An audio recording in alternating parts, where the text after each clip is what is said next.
Welcome to my channel. నేను సుష్మా. ఇలాగా మనకి ఈ జల్లెళ్ళు అనేవి మనం కొన్ని రోజుల తర్వాత మార్చేస్తూ ఉంటాం కదండి. సో అలా మార్చినప్పుడు ఇలా పాత జల్లెడిని పడేయకుండా మనం చక్కగా రీయూజ్ చేసుకోవచ్చండి. చూడండి, నేను ఇక్కడ లైజాల్ క్యాప్ తీసుకుంటున్నానండి. వీడియోలో చూపించినట్టుగా మనం అతికించుకోవాలన్నమాట. చూడండి, మనం ఫ్రూట్స్ మీద చిన్న చిన్న దోమలు అవి వాలుతూ ఉంటాయి కదండి. అలాంటివి వాలకుండా ఉండడానికి మనం కవర్ లాగా దీనిని యూస్ చేసుకోవచ్చు అన్నమాట. ఈ ఐడియా కనుక మీకు నచ్చినట్లయితే తప్పకుండా లైక్ చేయండి. అలాగే మీ ఫ్రెండ్స్కి, మీ ఫ్యామిలీ మెంబర్స్కి షేర్ చేయండి. Next tip number 2. చూడండి, మనం పిండి జల్లించేటప్పుడు ఇలా కాయిన్స్ ఉంటాయి కదండి. ఆ కాయిన్స్ వేసి మనం జల్లించామనుకోండి, పిండి అనేది చాలా ఫాస్ట్గా అవుతుందండి. ఎందుకంటే ఆ కాయిన్స్ అనేవి బరువు ఉంటాయి కదా. ఈ బరువు వలన పిండి అనేది చాలా ఫాస్ట్గా వచ్చేస్తుందన్నమాట. మీరు మా ఛానల్ని ఫస్ట్ టైం కనుక చూస్తున్నట్లయితే ఒక్కసారి మా ఛానల్ని విజిట్ చేయండి. మీకు నచ్చినట్లయితే సబ్స్క్రైబ్ చేసుకోండి. Next tip number 3. చూడండి, ప్లాస్టర్లు మనం ఓపెన్ చేయాలి అంటే దాని మొదలు ఎక్కడుందో దొరకదు కదండి.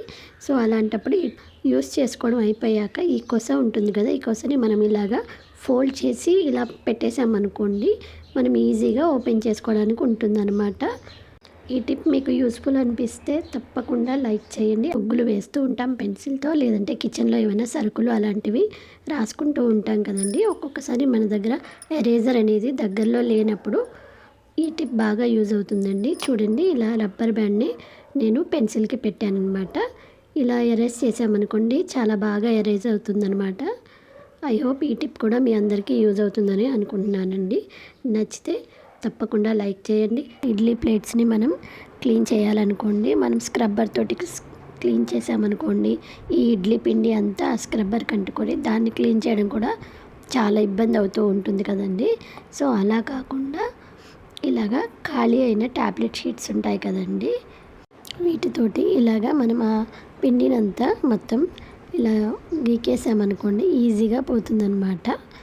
ఆ తర్వాత మనం స్క్రబ్బర్ తోటి క్లీన్ చేసామనుకోండి, ఆ పిండి అంతా స్క్రబ్బర్ కంటుకోకుండా స్క్రబ్బర్ కూడా నీట్గా ఉంటుంది. గిన్నెలు, పెరుగు గిన్నెలు ఉంటాయి కదండి, వీటికంతా మీగడ, వెన్న అనేది మొత్తం పట్టేసి ఉంటుంది కదా. దీన్ని కూడా చక్కగా మనం ట్యాబ్లెట్ షీట్స్ తోటి క్లీన్ చేసుకోవచ్చండి. ముందుగా ఆ మీగడనంతా మనం తీసేసి ఆ తర్వాత మనం స్క్రబ్బర్తో కనుక క్లీన్ చేసామనుకోండి, ఆ స్క్రబ్బర్లో ఏమీ ఇరుక్కోకుండా ఉంటుందండి. మీరు మా ఛానల్ని ఫస్ట్ టైం కనుక చూస్తున్నట్లయితే ఒకసారి మా ఛానల్ని విజిట్ చేయండి. మీకు నచ్చినట్లయితే సబ్స్క్రైబ్ చేసుకోండి. ఇలాగైతే ఈజీగా ఉంటుందండి.